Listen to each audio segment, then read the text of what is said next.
बुलढाणा जिल्ह्यातील मेहकर शहरात काल रात्री 2 गटात मोठा वाद झाला आणि या वादातून माळीपेठ भागासह इतर काही ठिकाणची वाहने पेटवून देण्यात आली आणि यात त्या वाहनांचं प्रचंड नुकसान झालेलं आहे आणि या प्रकरणी पोलिसांनी आतापर्यंत 23 आरोपींना ताब्यात घेतलेलं आहे आणि या घटनेमुळे शहरात तणावपूर्ण वातावरण निर्माण झालं होतं। आज मेहकरमध्ये कडकडीत बंद पाळण्यात आलेला आहे आणि नागरिकांनी कुठल्याही अफवांवर विश्वास ठेवू नये असं आवाहन अप्पर पोलीस अधीक्षक बीबी महामणी यांनी केलेलं आहे।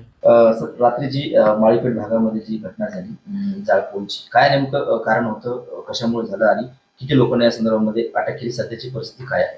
यामध्ये 2 व्यक्तींचा धाब्यावर एक वाद झाला। त्या किरकोळ वादातून ही घटना वाढली आणि त्यामुळे त्यामध्ये 2 गटांमध्ये यामध्ये मारामारी किंवा जो प्रकार घडला, याबाबत दोन्ही गटाकडून तक्रारी आलेल्या आहेत आणि परस्पर विरोधी गुन्हे दाखल केलेले आहेत। यापैकी 23 आरोपींना अटक केलेली आहे। इतर काही आरोपी अद्याप शोध सुरू आहे, ते ताब्यात घेण्याचं काम सुरू आहे।